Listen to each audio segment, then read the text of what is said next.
So, Kyle, this is your Uncle Bob, and he has something to say to you about your schooling right now. I want you to know, Kyle, and you know this already, you come from a long line of not only good but distinguished engineers of the civil persuasion. I know that firsthand. I did not know Roy, but I knew all the other GAN civil engineers. And Roy to Kyle is who? Great-grandfather. Roy is his great-grandfather, and Grandpa George will give you a lot of Roy stories if he hasn't already, and if he hasn't, you need to hear some of the Roy stories, particularly as it pertains to great-grandpa Roy and Grandpa George. There were some very interesting stories between father and son from that generation. No, Roy is his great. Well, I understand. Yeah. I understand. Anyway, there's stories to be heard.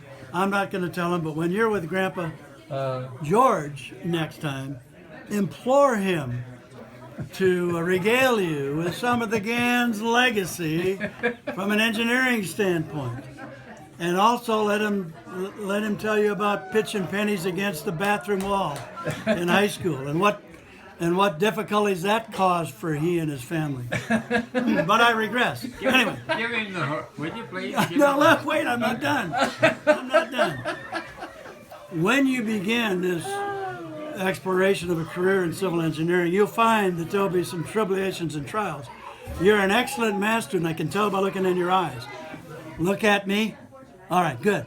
I can tell by looking in your eyes you're an excellent math student. That'll stand you in good stead. But you also must have a great affinity for the English language, both spoken and written. And your grandfather George will tell you that I have not missed the mark one iota on this.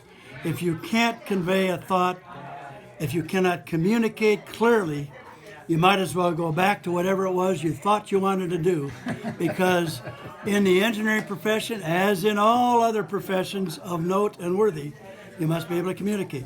I think because I've seen you smile and I've seen you engage other people, both old and young, rich and poor, small and large, you've been effective as a communicator, and that will stand you in good stead as an engineer.